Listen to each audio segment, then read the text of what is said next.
Alhamdulillah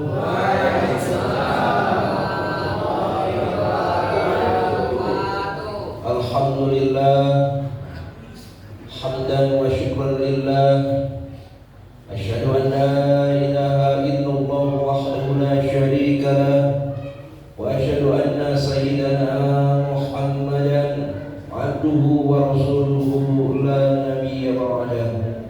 Allahumma shalli wa sallim wa barik ala sayyidina wa habibina wa syafi'ina wa maulana Muhammad wa ala alihi wa sahbihi ajma'in, amma ba'd. Fa ya ayyuhal hadirun, usikum wa nafsi wa iyaya bi taqwallah, faqad faza muttaqun. Ya ittaqullaha haqqa tuqatih wa la tamutunna illa wa antum muslimun. Qala Allah ta'ala fi kitabihil karim, a'udzu billahi samii'il 'aliim minasy syaithaanir rajiim.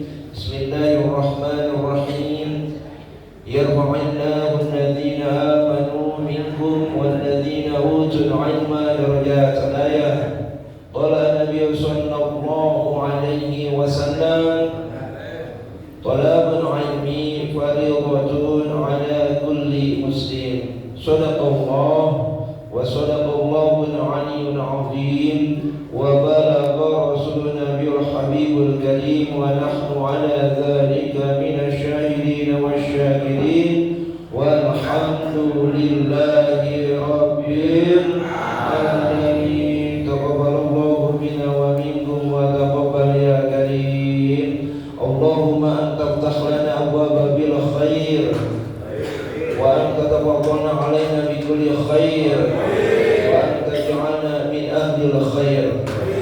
Allahumma innaka ta'lamu sirri wa alaniyatina, faqdi hajatina ya Allah, faqdi hajatina ya Rahman, faqdi hajatina ya Rahim ya mujib as-sa'ilin. Rabbana yassir lana ya Allah, wa la tu'assir tamim bil khair.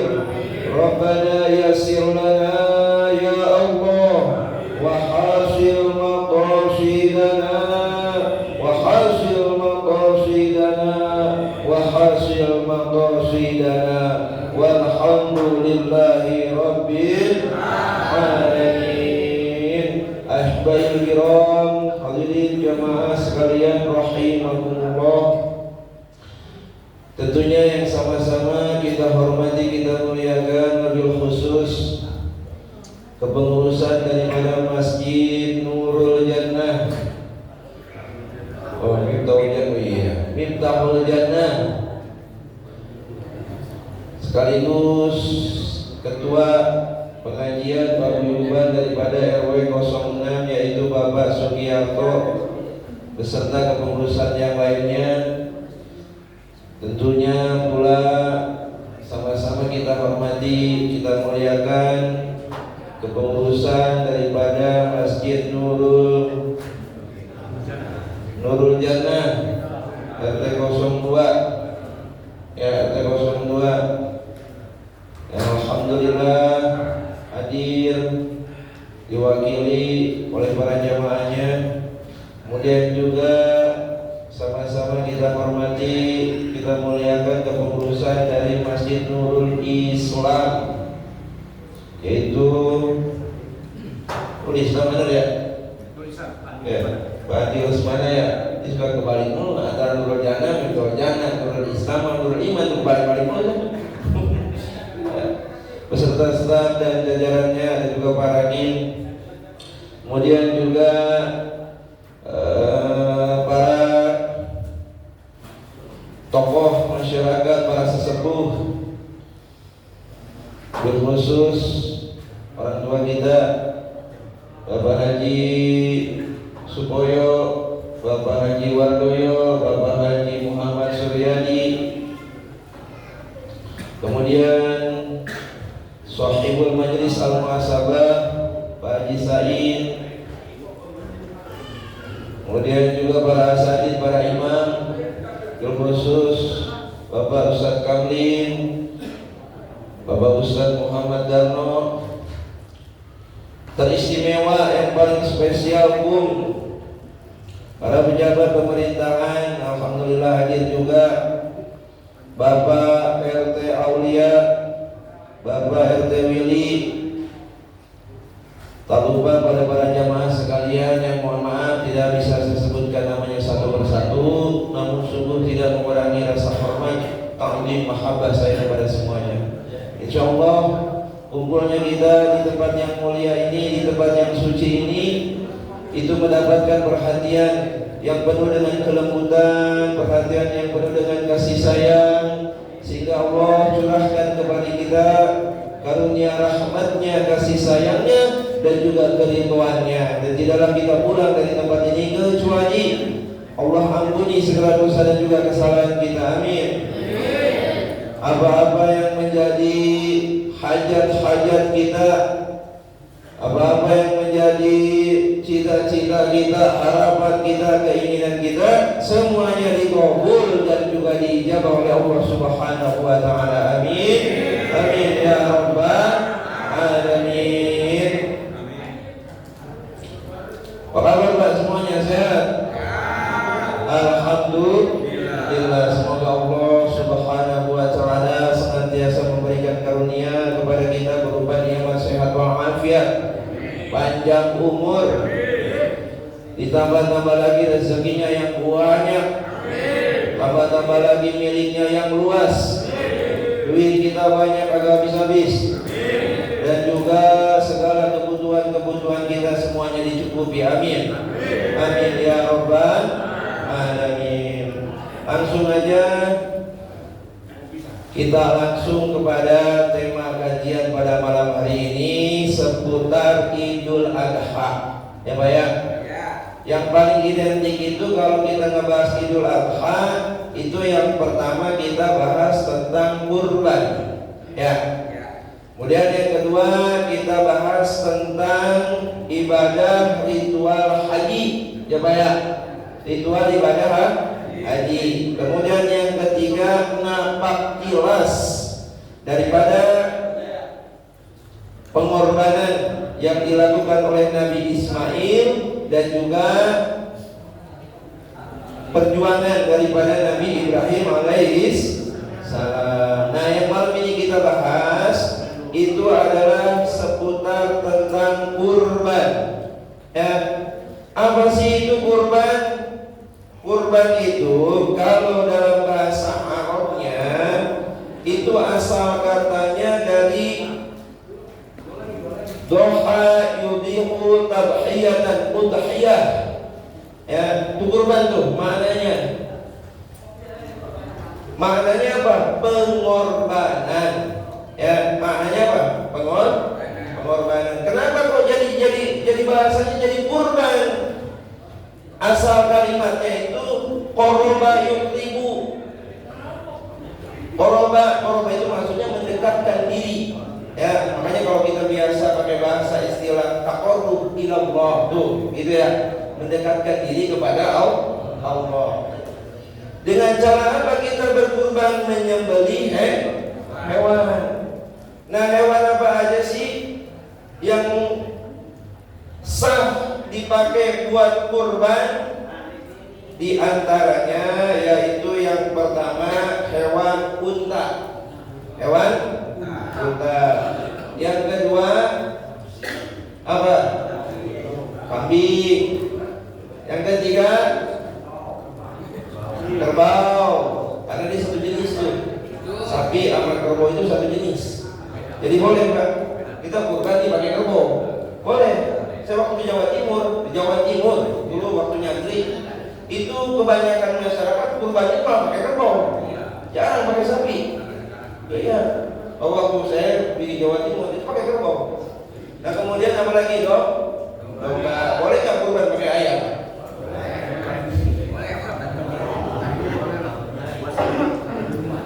Boleh nggak kurban pakai ayam? Kurban pakai ayam kalau memang dalam suatu wilayah nih emang kategori penduduknya itu memang kategorinya kagak mampu, ya kagak mampu, boleh kurban pakai ayam. Tapi itu tuh tadi, kalau dalam satu wilayah emang orangnya kagak mampu.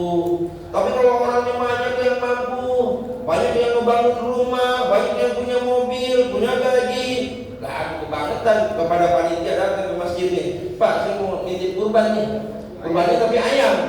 Lah kebangetan kalau kayak gitu mah, ya kebangetan. Makanya kalau dalam keadaan seperti itu kagak sah, ya kurban pakai ayam, ya. Nah kemudian kurban ini hukumnya apa sih? Hukum kurban itu hukumnya apa? Kalau dalam mazhab Imam Maliki, Imam Abu Hanifah, itu wajib bagi yang mampu. Wajib bagi yang mampu. Kita kadang misalkan gini, mampu kita bangun rumah, mampu kita beli mobil, ya, mampu kita bikin rumah, mampu beli mobil, mampu bikin kontrakan, gitu ya, punya gaji tetap tiap bulan. Kalau dalam mazhab Imam Maliki, Imam Abu Hanifah, Imam Ahmad, kagak kurban orang yang demikian, hukumnya dosa. Ya, hukumnya dosa. Tapi kalau dalam mazhab Imam Syafi'i, hukum kurban adalah sunnah, tapi sunnahnya sunnah muakkadah. Artinya apa? Sunnah yang sangat ditekankan. Bagi siapa? Bagi umat Islam yang memang dalam kategori mampu. Begitu ya Pak ya? Kayak apalagi sampai ada hadis Nabi itu barang siapa yang mampu untuk berkurban, tapi dia nggak mau berkurban, maka kata Nabi apa? Janganlah mendekati masjid itu. Saking pentingnya kurban, ya. Banyak di wilayah kita ini semuanya udah sejahtera semua, betul. Banyak orang kayanya, banyak orang mampunya di tempat kita mah, betul. Kebangetan nggak ada yang mau kurban mah, ya. Bahkan nih kita prihatin kalau ada satu masjid di satu lingkungan, satu masjid yang di mana lingkungan tersebut orangnya rata-rata mayoritasnya udah pada mampu bangun rumah, mampu beli mobil. Di masjid kagak ada kurban sapi, prihatin kita Pak. Betul.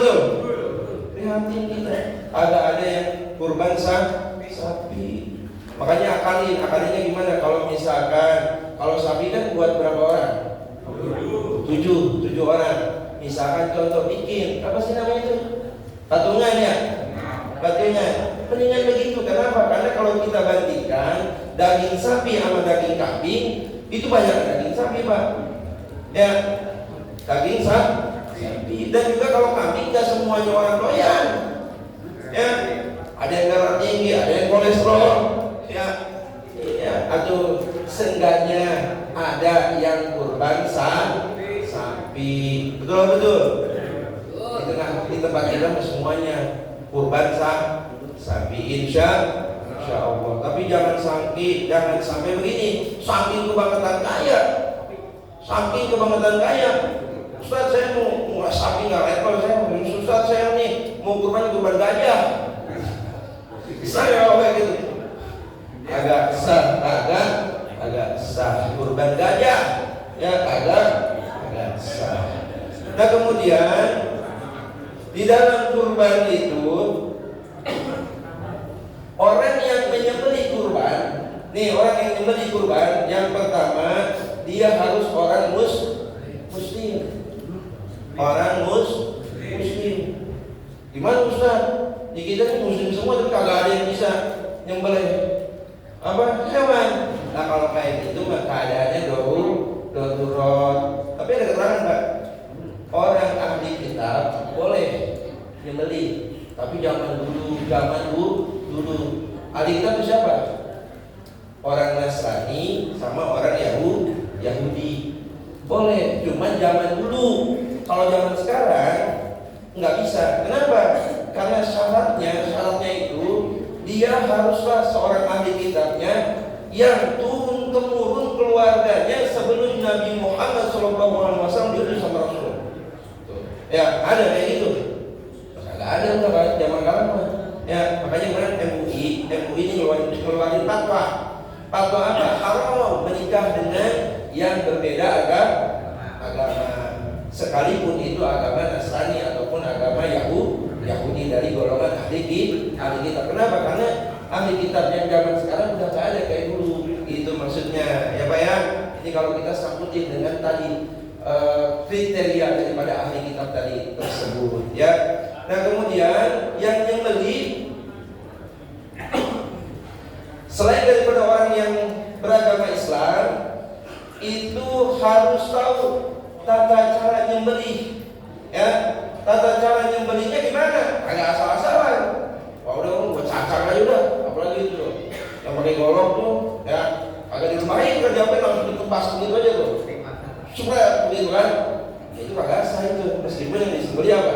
Sapi ataupun kambing, agak sah ya. Jadi harus tahu deh cara penyembelihan yang sesuai syar'i ya. Bagaimana minimal nih kalau nyembeli, saya pribadi nggak berani Pak, karena kalau saya nyembeli mental ya, bicara sembeli itu mental, tapi materinya, ilmunya ya saya paham. Jadi saya kalau ngeliatin orang nyembeli, oh itu kurang tuh gitu kan. Cuma saya nggak pernah mau komentar, enggak. Paling saya kalau pas kali berdua nasihatin secara baik-baik gitu. Walaupun saya nggak bisa nyembeli, bukan nggak bisa, artinya mentalnya belum berani saya mau nyembeli ya. Ini mah nyembeli itu harus ada 2 urat yang putus ya. Harus ada 2 urat nih yang putus. Apa? Yang pertama namanya urat hulqum. Apa sih urat hulqum? Yaitu saluran pernapasan ya. Saluran pernapasan. Yang kedua namanya urat madi. Apa itu urat madi? Namanya saluran pencernaan, saluran makanan. Jadi minimal perlu itu 2 tuh. 2 itu harus putus tuh. Kalau 2 urat itu kagak putus jadi bangke tuh. Ya, jadi bangke. Tapi idealnya ya, yang paling sempurna selain daripada 2 urat tadi yang putus ya, yang paling sempurna itu juga harus putus urat, kalau bahasa Arabnya wajdain, kalau bahasa medisnya dibagi sudah ditahu ya, urat arteri. Apa sih urat arteri? Urat yang apa? Urat besar itu aliran darah ya, wajib ya. Makanya kalau misalkan ada nih si tukang potong nih ya, kadang-kadang daging itu kan pengaruh Pak ya, ada yang dagingnya gampang bau ya, karena itu tadi urat arterinya atau bahasa wajdainnya nggak putus. Jadi yang dia putusin cuma urat tadi itu, hulqum sama urat madi ya. Meskipun 2 itu aja susah, cukup. Kecuali kalau dia 2 itu nggak putus jadi bangke tuh ya. Tapi yang lebih sempurna selain daripada urat saluran pernapasan dan urat saluran pencernaan itu putus, itu juga urat arteri atau wajdain bahasa Arabnya, urat saluran darah ya. Itu bagus tuh dagingnya tuh ya. Terus kemudian ketika nyembeli ada sunnahnya nih. Ketika nyembeli ya, satu kita harus ada kiblat. Kita juga yang disembeli nih, kambing atau sapinya ya, nyembelinya nggak ada kiblat. Terus yang kedua tekan. Mohon maaf, tekan begini Pak. Bukan tangan Pak. Maaf. Tekannya boleh pakai ini, boleh pakai kaki. Tapi kalau riwayat Rasulullah hadis asar, Nabi nekennya pakai dengkul. Ditekan. Ya, ditekan. Tekan. Apa yang ditekan? Di atas leher, di bawah leher, di atas pundak. Ya, di atas leher, di bawah pundak. Emang itu syaraf. Ternyata kalau dikaji dengan ilmu medis, ini saya sering nih komunikasi dengan beberapa teman dokter, ada bahkan yang dokter hewan.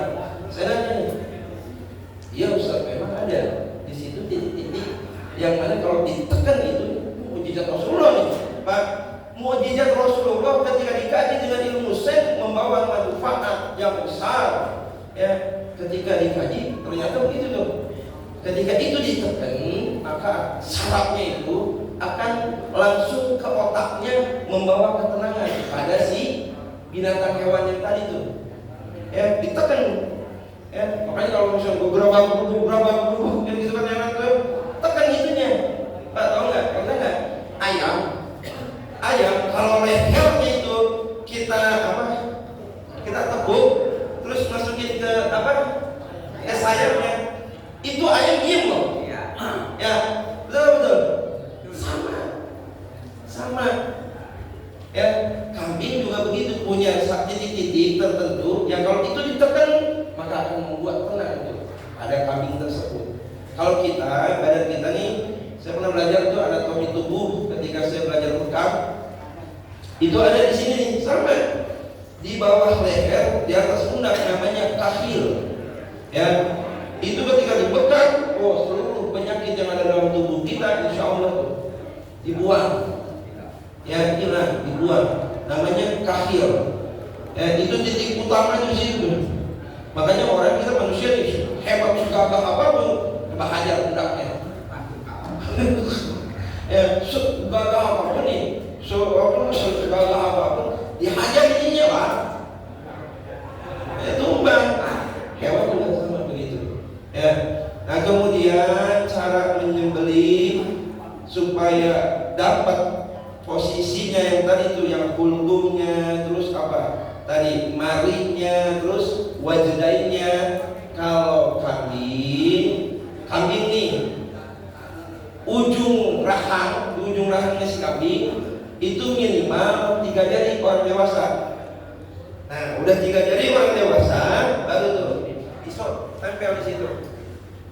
Kalau sapi kerbau 5 jari di ujung rahang, tempel di situ, baru kemudian pisau atau golok, begitu ya.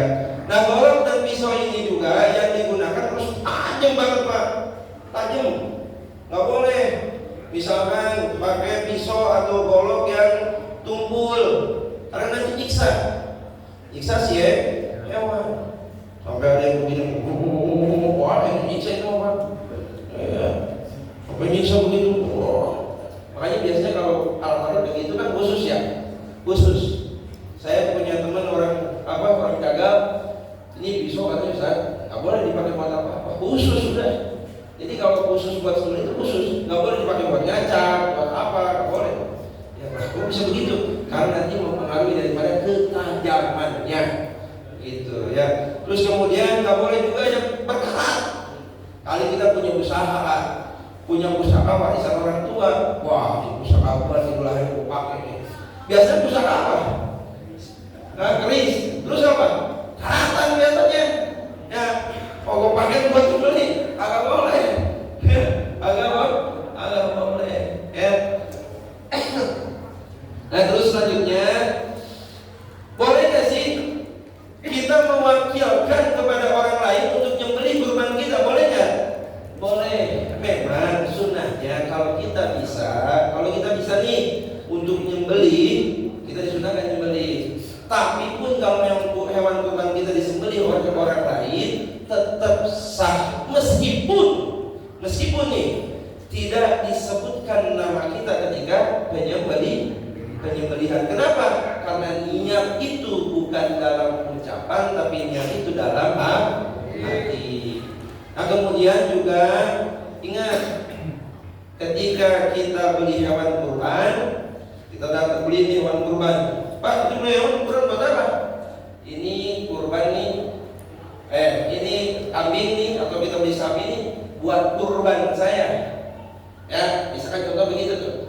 Gini, kurban itu ada 2, ada kurban wajib, ada kurban sunnah. Apa bedanya? Kalau kurban sunnah kita boleh makan. Ya, kita boleh makan. Tapi jangan kebangetan kalau kita kurban panitia nih. Ya, jangan lupa nih ya. Pokoknya saya mau pahanya dua-duanya, kaki, ya, sama dada. Orang yang lain itu pahanya aja udah mau buat itu, buat saya mau bangetan gitu. Ya. Sepertiga buat kita itu ya, yang lainnya sudah kita masih boleh makan, bahkan keluarga kita juga masih boleh makan daripada daging kurban kita. Tapi kalau kurban yang sifatnya wajib, ya haram. Kita nih, ya kurban wajib, makan kita atau keluarga kita yang makan haram, Pak, nggak boleh. Kalau kurban wajib, kurban wajib itu disebabkan oleh apa? Ada dua. Yang pertama karena nazar. Ya Allah, ini saya punya anak, kalau dia sampai lulus kuliahnya atau dia sampai lulus dapat kerjaan atau apa-apa, saya najar ya Allah. Bakal saya Idul Adha saya bakalan motong nyembelih kurban 1 ekor kambing atau 1 ekor sapi. Jadi wajib tuh, ya. Nah, kalau wajib kita sama keluarga kagak boleh Kedua apa? Takyin diucapkan. Ya, tadi tuh, Haji mau kemana? Saya mau beli hewan. Hewan apa? Hewan kambing. Buat apa? Buat kurban. Ketika itu hewan kurban yang kita beli jadi wajib. Ustaz, tiba masalah omongan bisa begitu lah. Iya. Dalam fikih pembicaraan kalam itu jadi penentu, Pak. Wah, jadi orang bisa kafir, bisa murtad karena ucapan. Nah, sekarang kita jima hubungan sama istri jadi halal karena apa? Hijab kamu pakai apa? Pakai ucapan, kan begitu kan? Ya, saya terima, diucapin tuh. Ya, kita juga jadi haram, jima hubungan bisa haram karena ucapan. Buat talak tuh, nah begitu ya. Ini haram tuh. Ini ucapan, makanya jaga ucapan. Kata Nabi, kalau nggak bisa ngomong yang baik, diem gitu kan. Karena sekarang itu kan zaman dulu nyari orang yang pintar ngomong itu susah. Zaman dulu. Makanya zaman dulu nyari ustaz itu susah, Pak. Ustaz tidak, saya mau ngaji, ngaji di saya ini dulu di kampung. Dari sini ke Jembatan Kosong, pengen ngajian di Palembang itu.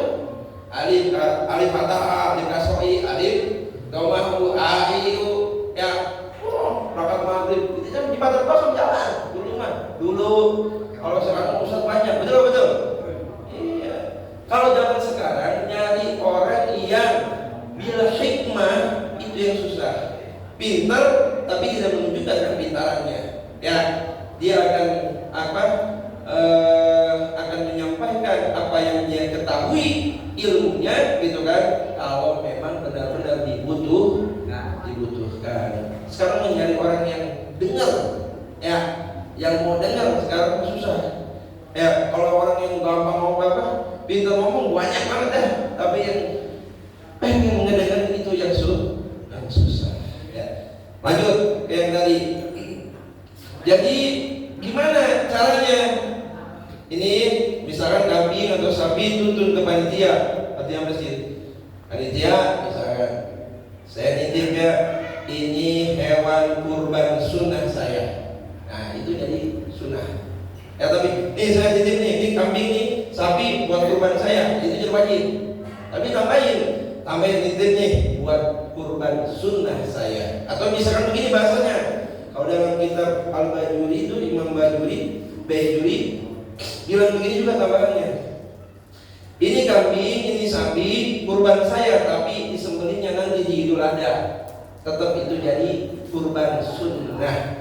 Ya, gitu. Kalau udah kepala ngomong begitu, gitu kan, kepala ngomong kurban, tambahin nanti pada saat Idul Adha. Perbedaan pendapat di antara ulama menjadi rahmat. Kemudian terakhir,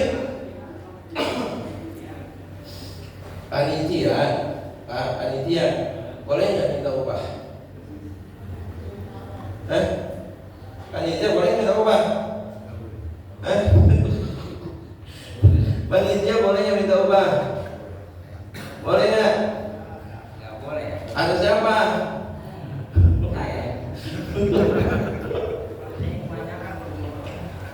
Nih, yang kurban tahu diri atuh.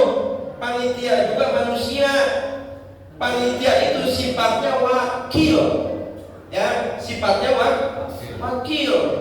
Jadi ibaratnya hitung-hitung kita, ya bukan itu ya, menghargai akan jasanya, ya, menghargai akan jasanya.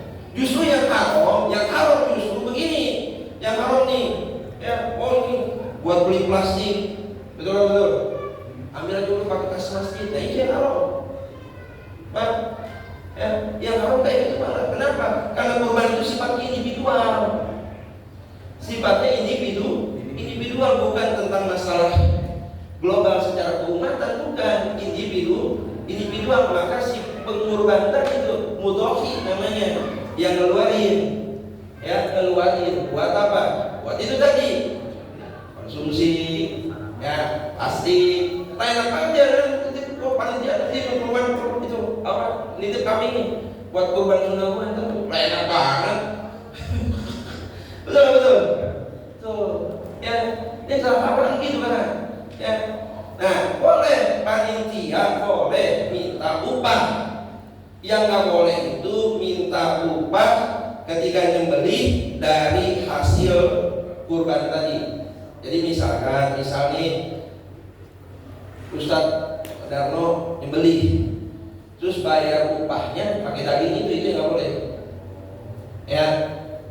Tapi kalau jatahnya dikasih boleh, jatahnya dikasih boleh. Tapi untuk upah dibayar pakai duit, begitu kan? Karena apa? Jasa.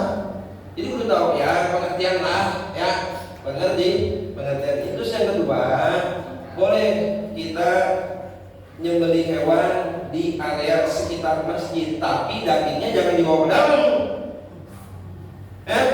Kenapa? Karena daging kurban itu kan ada itunya, tuh ada darahnya. Ya, apakah ada kotorannya? Nah, masjid tempat suci, bolehnya di mana? Pelataran, di luar.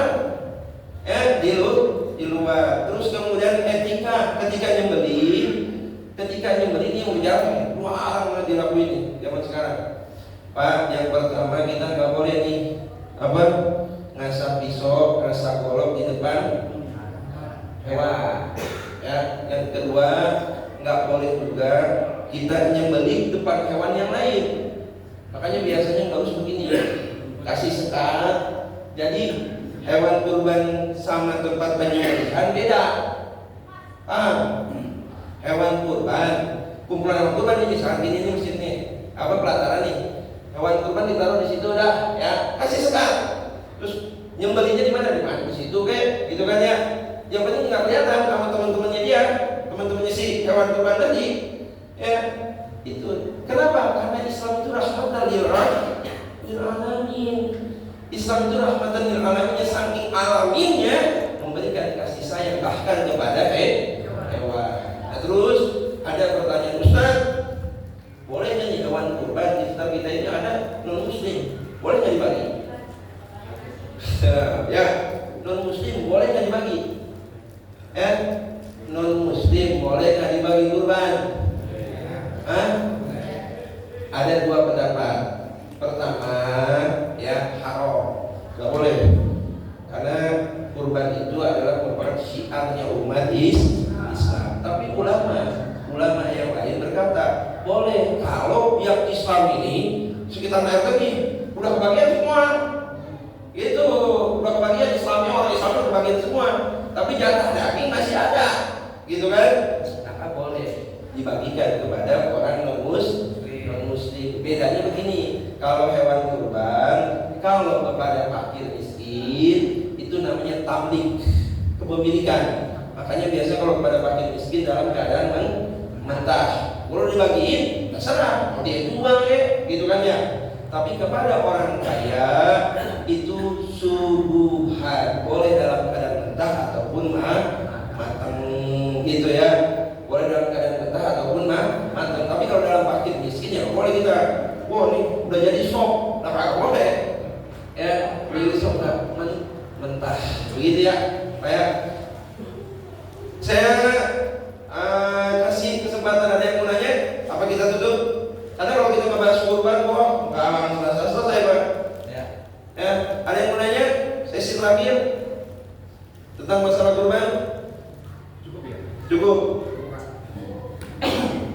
Baik, mudah-mudahan Allah Subhanahu wa taala memberikan kepada kita limpahan karunia taufik, hidayah serta maunahnya, dan juga Allah berikan kita kekuatan pertolongannya